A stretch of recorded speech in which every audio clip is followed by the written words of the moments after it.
to the Shades of Entrepreneurship, where we interview entrepreneurs to inspire the future entrepreneur.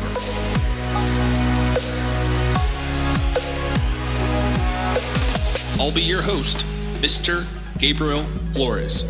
So grab a drink, sit back, relax, and enjoy the show.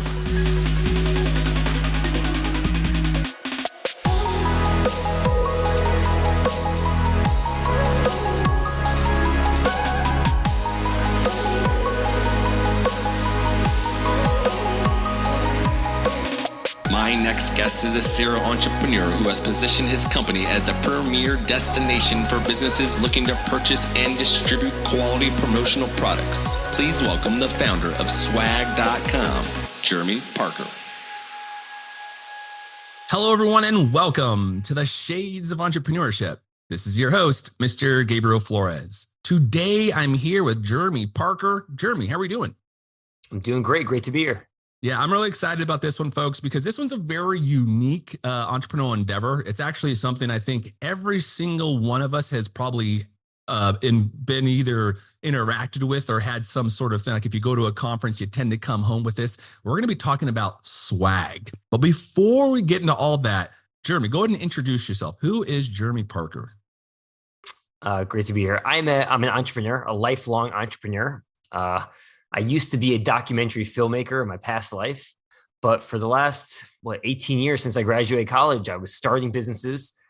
Some have succeeded, some have failed, but I'm I guess a lifetime entrepreneur. It's a lifetime sport, and I'm, constantly learning and trying to get better every day.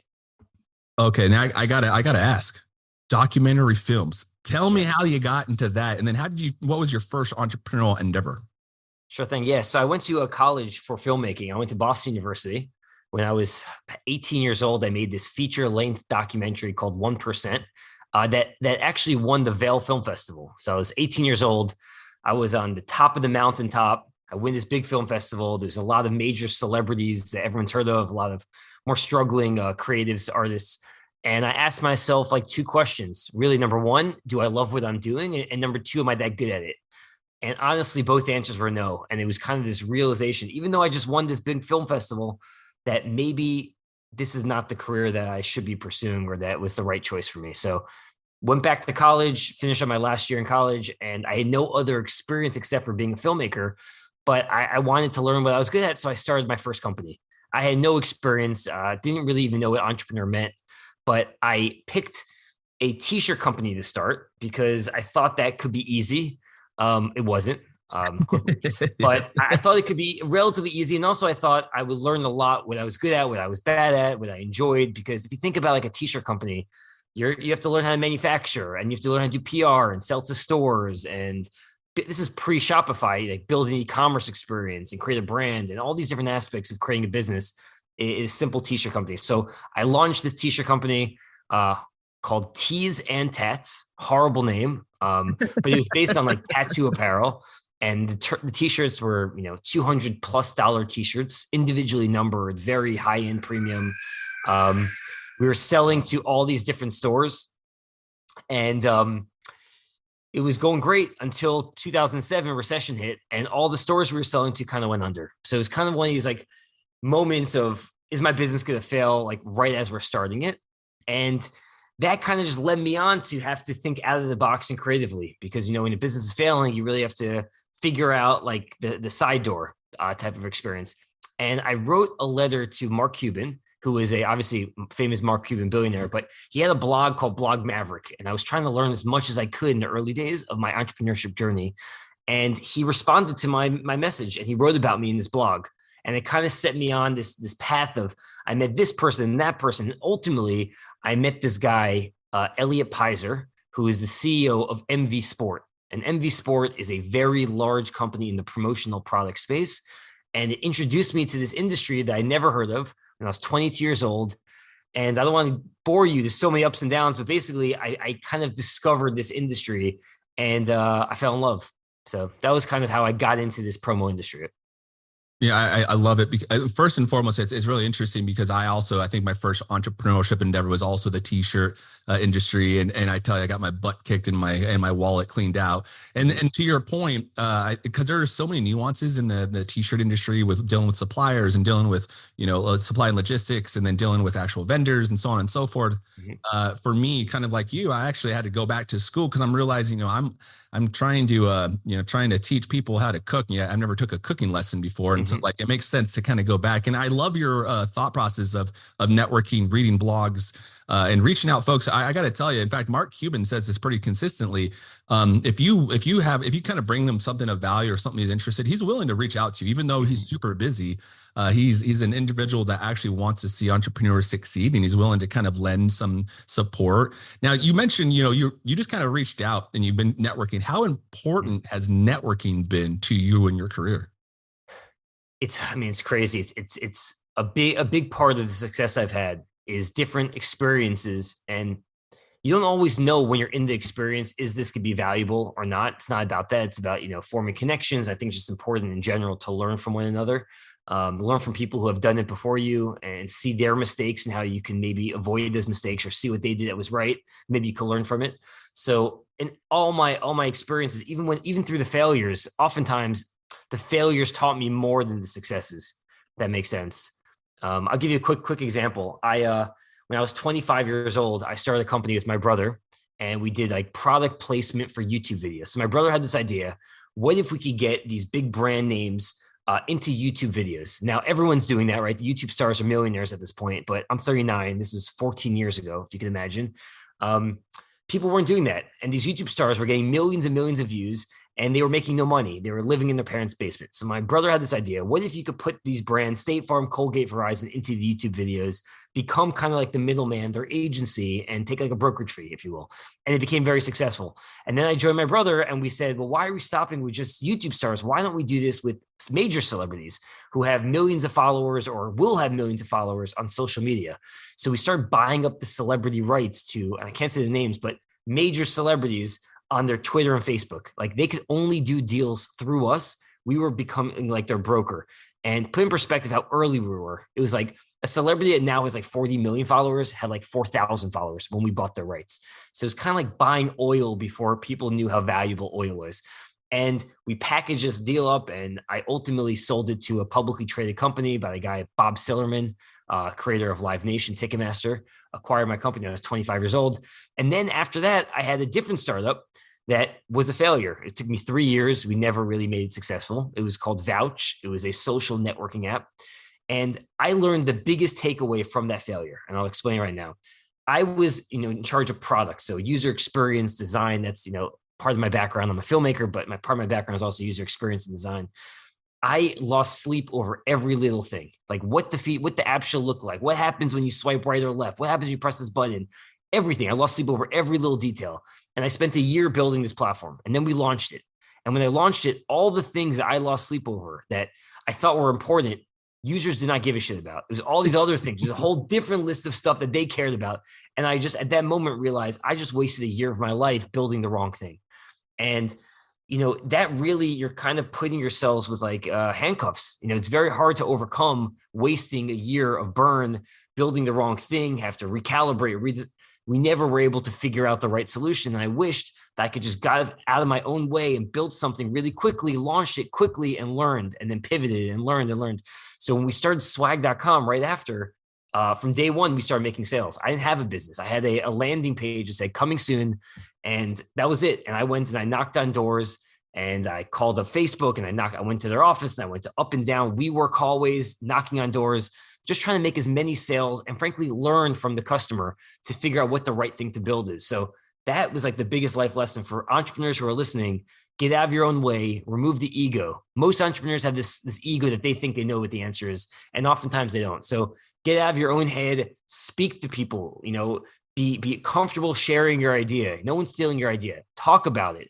Get it out of your brain and hear how people react to it. And the reaction might not always be positive, and the reaction might not always be right. Like your friends might be wrong, and that's okay. But hearing from more people, the better. You'll be able to really refine the experience and build the right solution. Yeah, this is something actually we talk about pretty consistently on this show is we really try to encourage entrepreneurs before you go start your business plan, your marketing plan. What is your minimal viable product? And do you have an actual audience for it? And you kind of mentioned it too. Why was it so important when you mentioned, you wish you would have got out of your way and you would have just put out something just out there to kind of see and test it? Why is that so important? It's everything. So I guess I'll give you a quick rundown. When we started Swag, I thought the initial audience was the marketing teams, right? Because you think about it, we knew we wanted to sell to businesses, but there's so many different divisions within a company that buy swag, right? There's the office manager, there's the marketing teams who are buying for trade shows, there's the sales teams to buy swag to their best customers and leads. And we thought the marketing team was the right audience because the marketing team in our mindset had the biggest budget, right? You could be going after a company that has 100 employees, but their marketing budget could be massive. They could be sending it to thousands on thousands of people. It's all about return on investment. But when we started reaching out to all these marketing managers in the early days, we realized that everyone goes after the marketing team. Like, what is going to set swag.com? Like, how are we be different? How do we cut through the noise? There's 23,000 distributors that sell promotional products. How do we become the de facto leader? Why would they trust us versus somebody else? And what I noticed in the early days is that the office manager was really the audience that we should be going after. No one was going after the office manager. But think about this. If you're an office manager of a 100-person company, you're buying swag for the office, meaning you're giving the swag to the marketing team, to the sales team. It's like a Trojan horse within the company. It's the side door entrance. No one's going after it, but you're going to be getting your products powered by swag.com and the inner label to the marketing team. They're going to feel the quality. They're going to say, wow, my company already uses them. The quality is great. Why don't we use them? So it was like our way around the side door, and it really unlocked so many doors for us. Now swag.com, I'll give you a brief history. We grew over 100%. We work with over 18,000 businesses. We're doing $40 million a year in sales. We're now part of a bigger company called Custom Inc. that acquired us in 2021. But from 2016, when we launched, to 2021, we got acquired. We grew over 100% every single year. And it was just because this real focus on who the customer is. And if we know who the customer is, what is the platform that they need for their experience? So we start building features, always trying to learn from the customers what the right process to build is, what the right platform to build is, what the right product we should offer. Really putting the customer first. That was really the mentality. Yeah, I love that because we're actually going through a similar process right now. We started a nonprofit business accelerator, Latino founders. Folks, if you want to learn more information, visit latinofounder.com. And we actually just got an office space. And so this office space is for the individuals that go through the cohort, the business accelerator cohort and our pitch competitions. And we're realizing as we're starting to think about furniture, I'm like, I actually don't know what furniture I need yet because I don't know how the individuals that the space is intended for, how they plan to use it. I know how I plan to use it, right? Mm-hmm. But again, the space isn't being created for me. It's essentially being created for the individuals we help support. And to your point, it's kind of funny you mentioned it, Jeremy, is I work in healthcare. I work a lot with the marketing team. Mm-hmm. And to your point, I'm kind of the one when it comes to the swag, and it comes to actually, because I'm the business development outreach manager for our cancer cardiovascular program. So when it comes to swag, I'm actually going out, identifying what I want, and I send it to the marketing team so they can go ahead and purchase it for me. But at the end of the day, it kind of, to your point, I'm the one that kind of makes the decision in regards to like, do I want the pens? Do I want the pads? Do I want the tote bag? Do I want all these other different things? Now you mentioned you started to transition into this swag.com. So tell us a little bit, what is swag, and how did you guys find that such a niche would be so successful? True. Yeah. So I started swag.com with a co-founder of mine, Josh, in 2016. So the idea was very simple. I was involved in the promo industry from early days with MV Sport. And at the time when I was going around all the trade shows with Ellie Pizer, and I saw the buyer was this 45, 50-year-old office manager, right? And they bought everything through catalogs, presentation decks, back and forth emails. It was very fragmented way to do sales. But I just figured back then, maybe the buyer doesn't, want to go on an e-commerce experience. Why don't they? You fast forward 10 years, the industry only got bigger and bigger and bigger, but the buyer changed. It was this weird dynamic. It was like an aha moment. The swag buyer is now a 22-year-old. But the process for buying swag was still the old fragmented manual process of catalogs, presentation decks. And I figured that a 22-year-old doesn't want to buy it that way. They probably want to go onto the e-commerce site, find what they're looking for, upload their logo, mock things out, price things in real time, check out. So that was the initial idea. It was just building today's platform for the modern buyer. It was taking like swag to the next level. And then from there, obviously a lot of other ideas have started coming. Well, what does the modern buyer like? What does a millennial want? They don't want to be looking through 1,000 mugs. They want to see the top 20. So then we started doing curation and we started doing quality control and really refining exactly what our vision, our thesis was. But it all stemmed from who we thought the core buyer was, the shift in the mentality. And we started to launch, and we launched the first version of the site. We had no customers. We had no money. It was me and my co-founder, Josh, knocking on doors. We were legitimate traveling salesmen to get those early customers. So in the early days, it was about getting some customers in the door to make some money, but it was more even about learning and getting those logos. We fashioned ourselves logo hunters. So we felt like our business was really dependent on social proof. Like if people came to swag.com and they saw a row of logos of Facebook, Google, WeWork, all these companies use us, we would use them too. So instead of trying to go start from the bottom and work your way up to these big brands, our first customer was Facebook. Our second customer is WeWork. Our third customer is Bravo TV. We started with where are millennials connecting to, and what are the brands that would give them the confidence to ultimately buy from us, whatever startup they work for. So that was the mentality. We got these row of logos on the homepage, and then we discovered that the office manager was the right audience. This took 500 plus conversations with marketing teams and different people within a company to really dissect that. And then once we figured that office managers were the right audience, we dug in and we interviewed so many office managers to try to understand what types of products they want, what's their normal experience, what's the use case of their swag, how often do they buy swag throughout the year. All these different decisions and input allowed us to build the right solution. So in 2017, a year after we officially launched with a landing page, we launched the first version of the e-commerce site.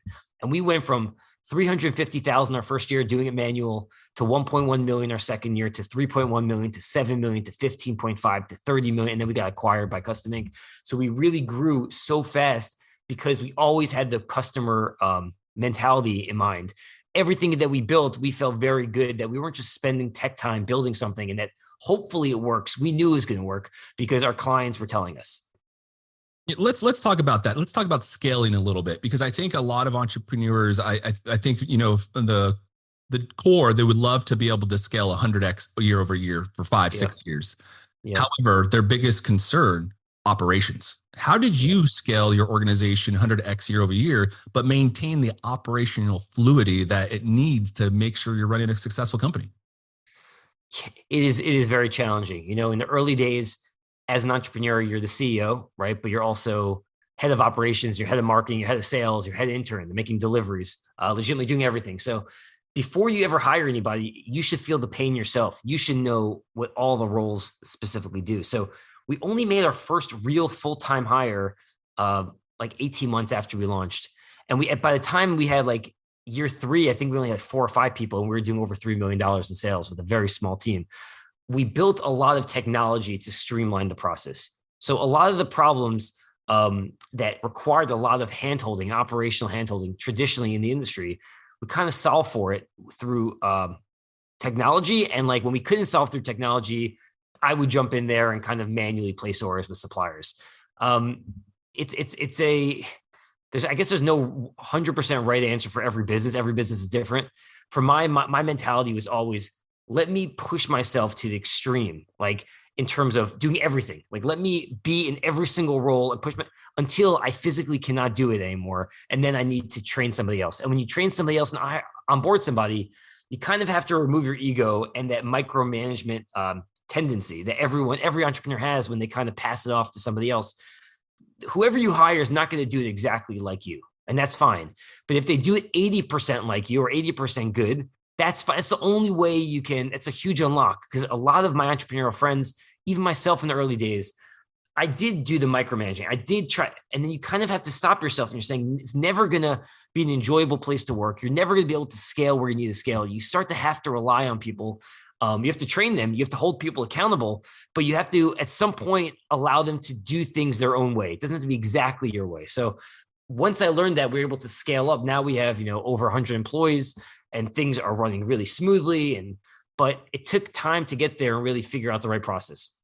Yeah, I completely agree. And I think, you mentioned encouraging entrepreneurs to kind of roll up their sleeves and do the tasks that you're asking your employees to do, because You are kind of the jack of all trade, master of none when you're first starting out your business, but it's also, like you mentioned earlier, the learning that you actually acquire by doing all these different activities. Like, for example, I'm doing this podcast, folks. I'm the marketing, I'm the sales, I'm the recorder, I'm the editor, I'm all these things, right? Mm-hmm. But at the same time, all the things I'm learning is quite remarkable. And it kind of reminds me of the book, The Lazy CEO, where it's like, really encouraging the CEOs really like, once I kind of train somebody, and you kind of mentioned it too, getting the right people on the bus. Once you get those right people on the bus, and if you have policies and operational procedures that really align to make sure you have good work, like Jeremy is mentioning, 80% is better than zero, folks. Like again, because that's actually 80% of your time that you're getting back. So okay, you have to go back for maybe do 20%. That's okay. I'd rather do 20% than the entire 100, right? And so being able to mix and match like that, and also I agree with what you're saying. You're never going to get like the 100% of what you're expecting out of that role. But the beauty of it is when other individuals, with that diverse background and different thought processes, they will come with other, insights and information that maybe you didn't see or overlook. Totally. That can kind of help, right? 100%. There's so many ideas that, my team comes up with that I wouldn't even think about. So I think just being a leader, you have to be open-minded. I think the main kind of thought process, and this is a kind of a different mentality, but when you're an entrepreneur, there is ego involved. There's 100%, and you kind of have to remove the ego as much as you can to build the right solution. But there's also ego that comes in other aspects. I'm sure I'm not the only one. As an entrepreneur, it's a very lonely sport typically, yes. And most people you meet on the day-to-day basis will probably think you're unemployed. That's kind of the gist, right? You meet with so many people don't think you're even doing anything. Oh, it's not a real company. So typical entrepreneurs, and I've seen this with myself included, as well as friends, you try to validate yourself through external things. Like, for example, you want to get written up in a Techstars or a blog, right? Because that gives people like, oh, Jeremy's actually doing something here.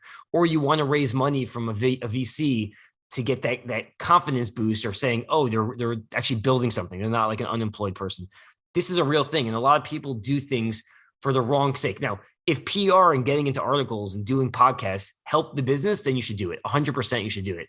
But if it's just for ego, it's such a waste of time. It's not going to move the needle. It's not going to do anything for you. It actually could even hurt you in more cases. Like some businesses take money from VCs and don't even need the money. So I think the entrepreneur mindset, you have to have some ego because you're doing something crazy and trying to reinvent the future. But at the same time, it's kind of the balancing act of checking your ego and not allowing it to win. Like there's this dichotomy and this balance you have to figure out. Yeah, that's a great point, because you mentioned it earlier too. Not only with certainly entrepreneurs, we have our ego, but also the sharing the idea piece. I think that's kind of where the ego comes into play as well, where we're reluctant to share our business idea because we believe somebody else is going to steal it. But at the end of the day, folks, if somebody else isn't doing it, I mean, at the end of the day, the difference between you and somebody else is you're going to do it versus them. Everybody, my general gestalt is somebody probably has that idea as well, the same idea as you. I mentioned my first clothing line was SLM apparel, and what I was really focusing on was trying to create a new way of t-shirts, because every time I buy an extra large, it's super wide, fits me like a sleeping bag, but then a large shirt's a little too short, fits me like a tube top. And so I was really trying to recreate the way we would, look at shirts. And another company recently come out. I'm pretty sure some of you are familiar with Untucked. Very similar concept. They did a much better at marketing than I did, right? There's a lot of things that go into it. But and it's kind of just interesting how you're trying to like scale businesses and do all these things. But one of the things you also said that previously to Swag, your first company, you actually were acquired of that company. Mm-hmm. What's it like to sell a company? Well, there's difference. The first company I sold when I was 25 years old, I didn't fully appreciate it because the acquisition happened so quickly after launch. It was, I didn't feel the pain. Like it was all success from the moment we started to the moment we got sold. And it was a relatively small acquisition price. So it was life-changing for me as a 25-year-old, but it wasn't like life-changing for a full-time life. Swag.com happened to sell for a lot more. It was a much bigger business when we sold. And it wasn't an easy business. It wasn't like from the moment we started, it was success all the way. Yes, we did grow 100%, but to get that, there was so many things, so many learnings, so many ups and downs. We had to fight through COVID when all trade shows, all offices are closed and no one's buying swag. And yet that same year, when the whole industry dropped 40%, we grew over 100%. How's that possible? Because we figured out ways of like, well, if no one's buying for the office, no one's buying for trade shows, why don't we create a system to individually allow people to distribute swag to their remote employees and keep the company culture thriving? If people are not going to that trade show to meet their clients, why don't we allow them to send swag across the country to say, thank you, we're still thinking of you? So having to really pivot and figure out what's the, when everyone else during COVID was kind of like hunkering down and trying to survive, we thought this was an opportunity to grow, and it worked. We went from 7.5 million to over 15.5 million. And then we continued to over 30 million the following year. So when we sold swag.com, it was a crazy feeling. I can't even describe it, because we did overcome so many challenges. And I had that 3-year failure right before swag.com. I know how hard it is to build a company and that it doesn't always work out. So it was an amazing feeling. And I was the CEO of swag.com up until last December under Custom Ink, the parent company. And I went to my boss, the CEO of Custom Ink, and I said, instead of me being the CEO of swag.com, at this point, we have 140 people. We have a lot of the process is all down. It's about optimization. It's not what I love to do. I love to create and invent the future. It's not about like optimizing and making something slightly better. It's about creating something that didn't exist beforehand. And I pitched them the idea of Swag Space. So that's, I guess, where you get the Swag Space, where it's I think it could be an amazing idea, and it's already starting to work, but it's going to take time. The idea is very simple. There's 23,000 promo distributors in the industry. Swag.com is one of them. Swag.com happens to be one of the larger ones that's doing tens of millions of dollars a year. The average promo distributor is a mom and pop. They're doing between $200,000 and $1 million in sales. They are very fragmented. They're still selling swag the old school way, but it's still the current way. Presentation decks, back and forth emails, phone calls to close sales, no e-commerce experience, no ability to do kitted boxes, nothing, no technology. And frankly, it's going to be very hard for them to compete because the buyer is getting younger and they don't necessarily want to do things in the old school way. Yeah, very so our idea is, what if we have this amazing technology? I spent tens of millions of dollars of this tech reinvesting the profits over the last 9 years. What if I white labeled it, swag.com's tech, and I gave it for free to all the promo distributors in the world? Think of it that way. So now Jenny Promo, who never had technology, now has instantaneously and for free the best e-commerce experience in the industry. And it doesn't say swag.com. It doesn't say Swag Space. It doesn't say Custom Ink. It says Jenny Promo, right? It's her site. And when the order happens through her site, it hits my back end, and I de facto become the number one supplier. So no more do I need Jenny Promo have to collect the money through invoice and buy blank t-shirts there and send to a screen printer, or buy notebooks from there, or get a consolidator. We remove 90% of the work. We're making the entire experience really frictionless, and we're allowing them to scale in a true way. And we're kind of putting ourselves at the center of the industry, like building that tech layer in between the $23 billion worth of revenue and the suppliers. We become the de facto suppliers. So that's kind of what the big idea is. And this idea is also valuable for anyone who wants to start a business. If they wanted to create a swag company, if you're a graphic designer and you create a logo for somebody, and that person takes that logo and goes to a Custom Ink or somebody else, why don't they go through you and you make sales? If you're a screen printer that wants to add hard goods, notebooks, pens, mugs, except for t-shirts, you could do that. Event planners, your clients are buying swag for their events. Why don't they go to you to buy swag? Now we allow anyone to do it, to sell it, and we also handle all the complications of the process that we spent the last 9 years building. So it's we just launched officially in January, really by April of this year. So we're still very, very new. We just broke 100,000 for the first time in a month in August. So we're really starting to, the volume starting to really pick up here. Man, that is such an awesome idea. Swag Space, folks. Again, You can learn more about this on the shadesofE.com. Subscribe to the newsletter. We'll have this information on there. But the reason I really like this is it's almost like Etsy on steroids, right? Because Etsy is a platform where entrepreneurs go, except to your point, they kind of have to do all the hard work at the end. They have to connect with the vendors and all these other folks. You're really kind of giving your entrepreneurs a space to say, okay, you want to create a business. Let us help you curate that business, which I really, really think is a valuable tool. Because again, I think that's the difficulty of entrepreneurship as well, is you can really go, head first into all these different softwares they're very valuable, right? You have Google, you have website, you have all these other things, but then the amount of money that goes into that, and especially when you're getting into product or service, the operational costs tend to go up pretty quickly, and you're kind of alleviate some of that. A lot of it. I mean, they have no tech costs whatsoever. Our tech is the best tech in the industry, and they have it instantaneously. No more having to figure out a supplier's good. We've already done all the vetting. We're connecting all the supply, the printers, the notebooks to the pad printers. Everything is fully connected. It allows the entrepreneur to just make sales. That's their business. Their business is to make sales. They could go to all the different coffee shops in their area, all the local churches and synagogues. They can make sales to any corporate B2B company, any business they can make sales to. And we power the entire process of the catalogs, the presentation decks to the checkout flow. And we make it really streamlined.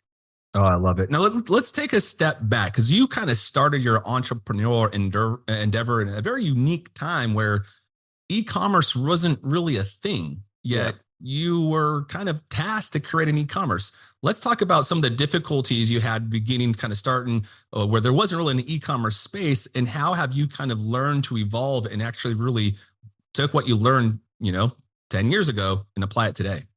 Yeah. When we were starting Tees and Tats, my first business, Shopify didn't exist. At least I didn't know. I wish I did know. I mean, there was nothing. We had to really hire developers. I had to create a full-on user experience for this company and build it. And it took like 6 months to build. Like things that entrepreneurs take for granted today. You could spin up a site in a day. Took 6 months and thousands upon thousands of dollars to do. And it wasn't even nearly as good of what you have with Shopify with all the plugins and all the widgets and everything. So, I mean, it's actually funny when we started swag.com 10 years later, we're like, well, I'm never building a new site again. I'm just going to use Shopify, right? I didn't want to deal with anything. And we started to build swag.com on Shopify, and we built it, spent 4 months building it, spending all this time because we had to do some customization things. Because all the pricing is dynamic pricing, right? It takes consideration the quantity that you're buying, how many print locations, number of colors in the print. And then the developers came back to us and said, hey, all the things that we thought we could do with Shopify, we can't really do that last piece, which is the dynamic pricing aspect. After spending literally months trying to do it, they couldn't figure it out because Shopify didn't have a simple plugin for that use case. And we realized we had to actually scrap all of it, wasted 4 months, and we had to start building it from the ground up. And I was like, I cannot believe I have to rebuild entire site. It brought me back 12 years previous. But we did it. And actually, I'm very lucky and I'm blessed that we built it on our own because so many things on our site are so custom and unique to us. It's like, for example, when Facebook uploads their logo, we built a technology that can not only detect how many colors are in their logo, but what the nearest Pantone match is, right? That's very important. There's think of web colors. There's unlimited. There's a bazillion colors that could be when you're looking at the screen. But a Pantone book, I don't know if you've ever seen a Pantone book. It's like a couple of hundred colors. Yep. So how do you equate a web-based color to a Pantone color that's actually being printed on apparel? We developed a technology that could turn a web-based into a Pantone. Like all these things that streamline the entire process wouldn't be possible if we used a Shopify or a plugin type thing. So we really had to build our own inventory database and warehousing and all these different things. So it really allowed us to stay ahead of the curve because we're always building things that nobody else had. It was all kind of futuristic, but it allowed our customers a much better experience, and it allowed our operations team a really much more streamlined experience to actually be able to fulfill orders in a real, efficient way. We scale from 7 million to 15 million to 30 million with the same exact number of employees in terms of the operations team. So it wasn't like we need to hire so many people. Our system did a lot of the work for us. Yeah, it's interesting. That was one of the biggest kind of takeaways for me in the clothing line industry was the dynamic pricing is kind of important because, folks, I'm not sure if you know this, but when you actually do screen printing, every color, additional color on a shirt is additional cost. So if you just do one color, just black, okay, that's this cost. Okay, now you're gonna add red, you're gonna add blue, so all these things start to add up. But then it's also the quality of your shirt, right? The thickness of your shirt, the amount of blends it has versus cotton versus spandex versus all these different iterations. And then the company you purchase it from, you outsource it from, and then the number of volume. So if you get more, you get a discount. And it is quite unique, kind of going through that process. And I like the way you mentioned, Jeremy, in regards to the really going through it and realizing, like, you know what, this is an issue that we have that Shopify can't solve it. So you not only did you solve it yourself, but then you said, you know what, we solved it and we actually created something better that we can now lend out to other entrepreneurs so they can now use, so they can scale their business. That's exactly right. And it's a weird dynamic. And everyone's saying, I can't believe you're giving this away to your quote unquote competitors, right? Because that's the mentality. Like, we're all in the same industry. We're all selling the same types of products. I don't think of it that way. I mean, the industry is so big. It's so massive. I'm never going to win Jenny Promo's customers. Yeah. Like, Jenny Promo has a relationship with their customers. I'm not looking to steal our customers, and they don't want to work with the swag.com because if they did, they already would have been working with us. So what I want to do is I want to give the technology so that Jenny can do her business a lot better, a lot more efficient. The technology is not to replace the human connection that Jenny has with her clients. It's to automate it. It's to streamline it. It's for Jenny to now use technology to say, all this work that I was spending hours and days of work to close a deal, now I can spend minutes. What can I do with that extra time? Can I make more sales? Can I have a vacation with my family? Can I relax a bit? Like, let Jenny decide what she wants to do with her life, but now she at least has technology that could help her. Now Swag Space is essentially a new kind of venture outside of the swag.com, although it's kind of vertically integrated, right? It's kind of the piece into it, but it's kind of a software, right? Yep. How do you now, instead of it being kind of an online, you have a target audience you mentioned which was like, office managers. Who is your target audience for Swag Space and how do you market it? Yeah, that is the challenge. That is the question, right? Like Custom Ink, this big company doing $650 million a year in sales, acquires swag.com. Swag.com is a division under Custom Ink. Swag Space is also now a new division under Custom Ink. And we're leveraging the technology as well as the back-end operations of Custom Ink. So when the order happens on Custom Ink, Swag.com, or Swag Space, it all hits the back end of Custom Ink because they're the behemoth, helping us power it. But the audience is very different, right? Swag.com's audience is Amazon, Google, office managers, marketing teams, sales teams, etc. Swag Space is selling to people who want to sell swag. So who would want to sell swag? It's the 23,000 promo distributors. That's one audience. It's the 20,000 event planners in the US. It's the hundreds of thousands of graphic designers in the US. It's the entrepreneur who's like, wow, I could start a business overnight in seconds for free. Let me do that. So we have actually entrepreneurs. We have an entrepreneur on our site who's never sold swag ever. And in the last 3 months sold over $100,000 of swag and made $30,000 for himself. He's never didn't even know about it, but he's like, I have the best platform, the best back end. It's streamlined for me. All I have to do is make sales. Oh, I know people who work at different companies. I can convince them to be. So we built a system where you could create a homepage on our site. Everything. You could customize the URL so it says your exact brand name. It's all instantaneous. It's all free. So we're trying to figure out exactly who the right audience is. But today we're keeping it very beta. We're not allowing unlimited people to get accepted where you have to apply to be accepted. And we're really just trying to refine the experience in these first few years to make sure we have the right solution for the right audience. And then eventually, once it's perfect, we're going to really start opening up to everybody. That is awesome. And again, folks, if you want to kind of continue to keep a track of what's going on with Swag Space, please visit theshadesv.com, subscribe to the newsletter. We'll make sure we keep you informed, especially when the beta is over and kind of open up to the public. Now, let's talk about why beta. We kind of talked about it, minimal viable product earlier. Why is this beta so important for Swag Space to make sure you run the tweaks? Yeah, I mean, if we opened it to the public, so we have over 500 people who've applied already. We've opened it to about 100 users. If we opened up to other 400 people, and if we start to market, we're not marketing this at all. We haven't spent anything. We went to one trade show just to learn. We want to get in front of our customers, our potential customers, and see their pushback. This is the main thing. The industry, especially the promo industry, has been doing it one way for their whole life, right? They could be a 56-year-old person who's doing sales in this industry, and they've been riding a bicycle to work every day. Think of it this way. They're riding a bicycle to work. And when they get to work, it takes them an hour to get to work and they show up sweaty. And then they ride their bike back and it's an hour back and they're sweaty and they're disgusting. And now we're saying, here, jump on a motorcycle. You're going to get to work in much faster time, but it's a little scary, right? Jumping on a motorcycle. There's some training that's involved. So we're just really trying to learn from the potential users. What's the right solution? How do we position it? How do we train them? How do we get them, ready for success? I mean, that's the big thing. We don't want people just to join the platform and then be too scared or it's overwhelming. We want people to join, to love it, to learn about it, to use it, and then become hooked on it and then replace the other ways that they're doing things. It's kind of interesting because you mentioned your target audience, but now I'm starting to think, I'm Latino, so I got a huge family. When we think about family reunions, shit, we have like 150 people there. Mm-hmm. We buy swag, right? Everybody, family has their own t-shirt, family Flores, family Guerrero, so on and so forth. And then also just thinking about all the nonprofit spaces out there as well. Mm-hmm. It's very interesting model that you got. I'm very intrigued to kind of see how it continues. Now I'm thinking about what kind of swag can I sell out here? By the way, it could be a part-time thing. We thought about the same thing. There's work at home dads and moms. You're like, I have a business, but you know what? I'm connected to a couple of charities or to a local coffee shop or whatever. You could sell 20,000 and you're making 30%. So you can make an extra $6,000. That moves the needle for people. Yeah, that will certainly move the needle for a lot of people. And again, folks, I really like this concept because it's very, It's kind of like almost like Amazon too, where they have, you can send into their station right there, and they'll package all of their stuff and kind of do all the operational stuff. They'll keep the storage, so you don't have to their fulfillment system. So folks, I think I actually wrote about it. So go ahead and check it out on the shadesofE.com.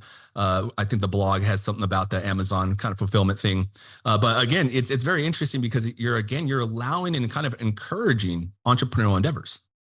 100%. Now you've been doing this for some time. You've had a successful exit. You mentioned your fail. Now you're doing this. You're starting to grow Swag Space. What's next? What's the on the horizon for Jeremy Parker? That's a good question. For right now, I really want to make Swag Space a success. My whole thing right now, I want to build something that could change lives in our industry. I have a lot of friends in this industry, and honestly, in the next 5 years, there's going to be a lot of challenge for people, because the younger the buyer gets, the more they're not going to want necessarily that old fragmented way of doing things. And frankly, a lot of these people might want to retire at some point. So there's like this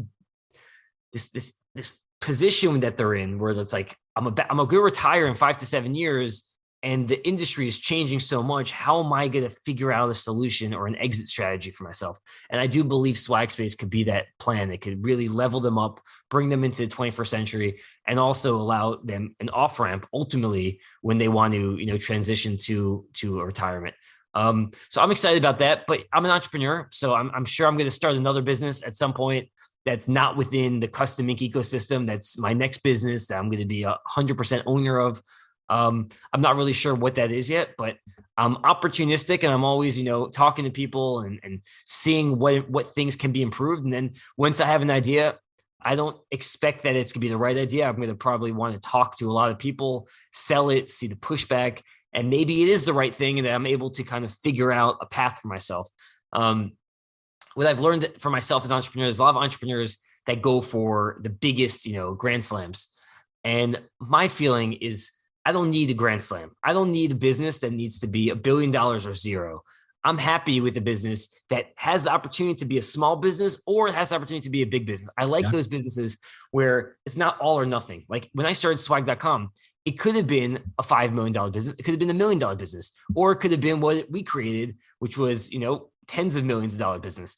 It didn't need to be either one, and I would have been happy with any of them. So the next business I start, I want to create something that I find value, that's fun for me to create, and that hopefully could be successful.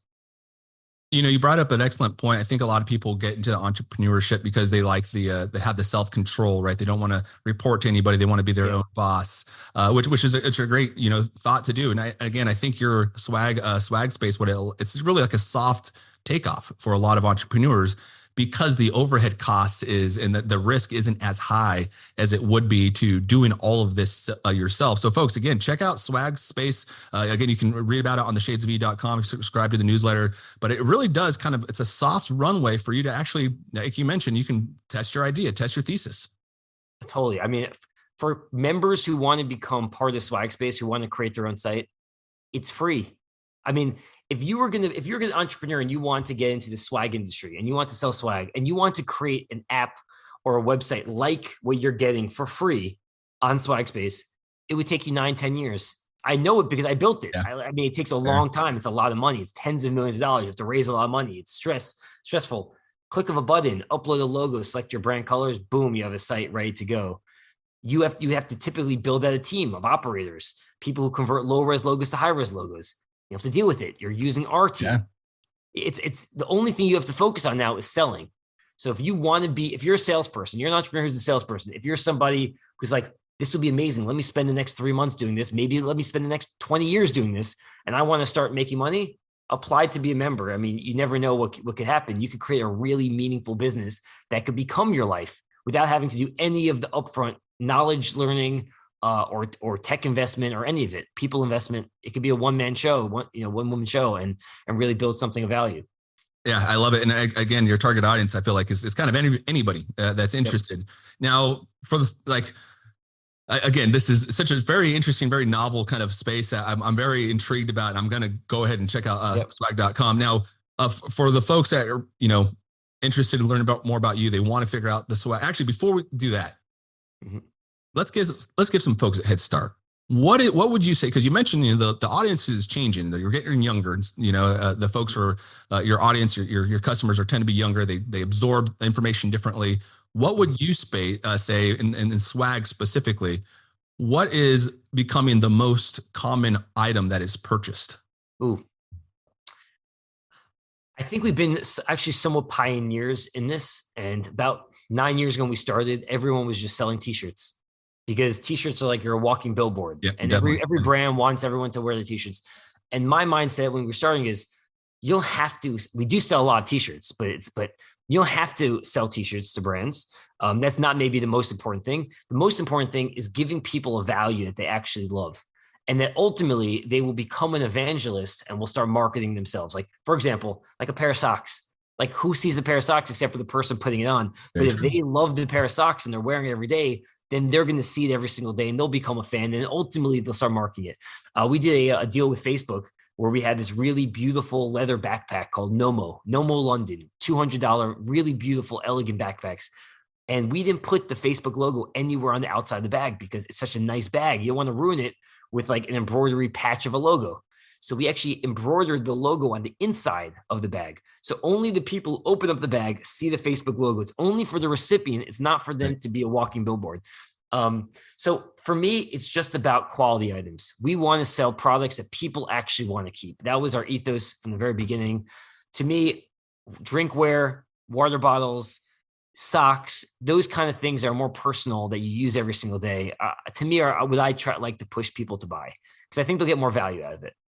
Yeah, that's a really good point. In fact, one thing I've been seeing that has possibly been one of the most useful items, as you mentioned, the value, is those little circle things that you put behind your cell phones that people use to stand up. Those seem to be going pretty quickly because, again, folks find a value. If I'm at a conference, I cannot keep a notepad on my desk because, again, they're going to use it right then and there. They find value in it. There's a pen in there. They have, those things.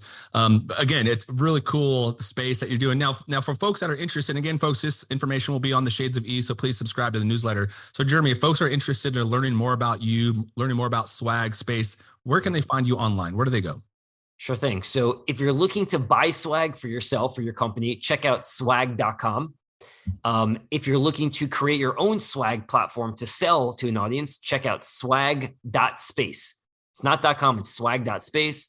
You can email me. I still have my old email, jeremy@swag.com is my email. Reach out. Love to work with you. Any of the platforms that you reach out to. Awesome. Jeremy Parker with swag.com. Again, folks, all this information will be available on the shadesofE.com. So please subscribe to the newsletter. You can also follow us on the social sites, LinkedIn, Facebook, TikTok, and Instagram. Again, Jeremy, I really appreciate your time today. Again, folks, this information will be on the shadesofE.com. We'll write up a newsletter as well as a blog post. We'll have some backlinks to Swag Space as well as swag.com. So for those that are interested in connecting with Jeremy and learning more about this business, I would highly encourage you to check out Swag Space because, again, it's a soft kind of takeoff for a lot of entrepreneurial endeavors. So again, folks that are interested, please visit the shadesofE.com. Thank you and have a great night. Thank you for tuning in to the Shades of Entrepreneurship. For more information, please follow the Shades of E on Twitter, Instagram, Facebook, or visit theshadesofE.com.